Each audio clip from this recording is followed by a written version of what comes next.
Mandira Premium Silver Jewelry by Manipali. Hyderabad నగర రూపురేఖలను పూర్తిగా మార్చేందుకు మరో భారీ ప్రాజెక్టుకు తెలంగాణ ప్రభుత్వం శ్రీకారం చుట్టింది.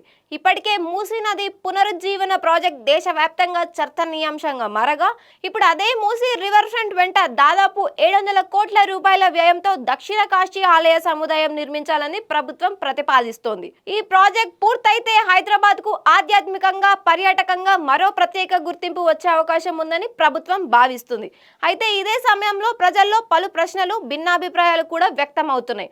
అసలు దక్షిణ కాశీ ప్రాజెక్ట్ అంటే ఏంటి? ఇందులో ఏ నిర్మాణాలు ఉండనున్నాయి? హైదరాబాద్ కు దీని వల్ల కలిగే ప్రయోజనాలు ఏంటి? ప్రజలు ఎందుకు చర్చించుకుంటున్నారు? ఇప్పుడు దీని పూర్తి వివరాలు మనం తెలుసుకుందాం.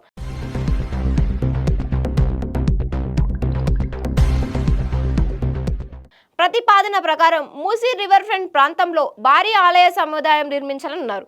ఇందులో ప్రధాన గోపురం, విశాలమైన ఆలయ ప్రాంగణం, భక్తులకు ప్రత్యేక సౌకర్యాలు, యాత్రికుల కోసం విశ్రాంతి కేంద్రాలు, నది ఒడ్డున అందమైన రివర్ ఫ్రంట్ ప్రొమెనేడ్, సాంస్కృతిక కార్యక్రమాల కోసం ప్రత్యేక ప్రదేశాల ఏర్పాటు చేయనున్నట్లు సమాచారం.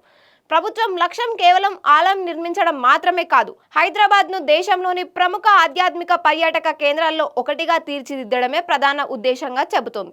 వారణాసి తరహాలో దక్షిణ భారతదేశంలో కూడా ఒక విశిష్ట ఆధ్యాత్మిక క్షేత్రాన్ని అభివృద్ధి చేయాలనే ఆలోచనతో ఈ ప్రాజెక్టు రూపొందిస్తున్నట్లు తెలుస్తోంది. మరోవైపు మూసీ నది అభివృద్ధి పనులతో పాటు ఈ ఆలయ సముదాయం ఏర్పడితే పర్యాటక రంగానికి భారీ ఊతం లభిస్తుందని అధికారులు భావిస్తున్నారు.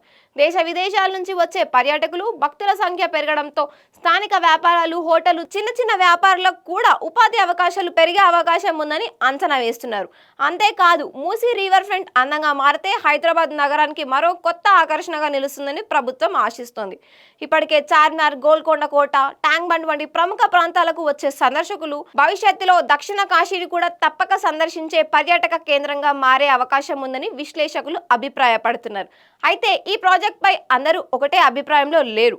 కొందరు దీన్ని అభివృద్ధి దిశగా తీసుకున్న గొప్ప నిర్ణయంగా స్వాగతిస్తుండగా, మరికొందరు మాత్రం మూసీ ప్రక్షాళన, వరద నియంత్రణ, మురుగునీటి సమస్యలు పూర్తిగా పరిష్కారమైన తర్వాత ఇలాంటి భారీ నిర్మాణాలకు ప్రాధాన్యం ఇవ్వాలని అభిప్రాయపడుతున్నారు. ప్రభుత్వం మాత్రం ఈ ప్రాజెక్ట్ ద్వారా ఆధ్యాత్మికత, పర్యాటకం, నగరాభివృద్ధి ఈ 3 అంశాలను ఒకే వేదికపై తీసుకురావాలని ప్రయత్నిస్తున్నట్లు చెబుతోంది.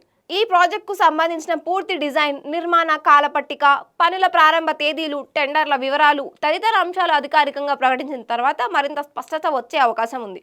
మరి హైదరాబాద్కు కొత్త గుర్తింపుగా నిలవబోతున్న దక్షిణ కాశీ నిజంగానే నగర రూపాన్ని మార్చేస్తుందా?